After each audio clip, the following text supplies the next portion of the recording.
Kumusta mga kamote? Lagi nilang kamote. Kamoto! Kumusta? Long time no see! Yung last vlog namin yung pumunta kami ng Tagaytay.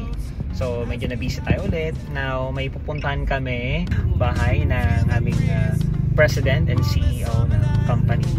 Tama ba yun?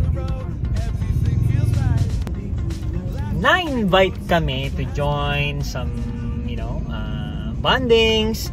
So parang camaraderie kung tawagin, ano, parang camaraderie, bonding. So yun, para at least lalong ginagawa ito, parang team building ba? So team building, ginagawa ito para at least syempre yung connection ng bawat isa is lalo itong mapatatag, lalo itong mapatibay. Gano'n naman yung ginagawa dyan, di ba? So kahit na magkakakilala na kami ng medyo matagal-tagal na, so kailangan pa rin yun na kahit minsan-minsan meron kayong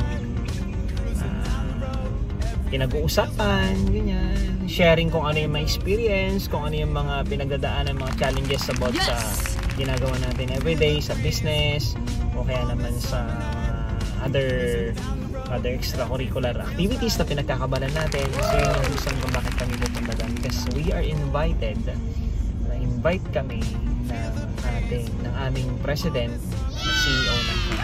So kita-kits tayo. Traffic pa naman dito. Hindi na nagagawa na paraan. Oh, baka naman. Baka kayo may suggestion kayo, pwede nyo i-comment yan. Oh yeah. Comment nyo lang. Kaya minsan, yun nga, nagbumotor na lang ako pag yung halimbawa na hindi naman ganun ka-importante yung lakarin, o kaya naman importante pero hindi naman yung talagang rush talaga. Minsan mas maganda na lang magmotor kasi nga at least kahit paano nakakasingit-singit ka. Yun ang advantage na nakamotor pag nandito ka sa Manila, diba?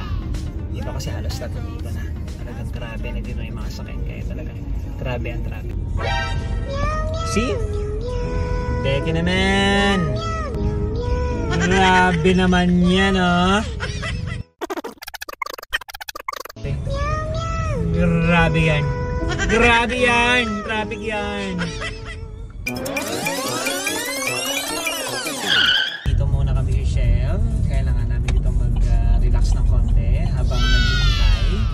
At magkakape muna kami. Okay. Alright. Okay. Ito na kaya yung presentation ko. Ah? No? Andiyan na may laptop ko, di ba? Ay, kaso hindi ko na-charge. Ito, parking. Yung big bike din. Nice.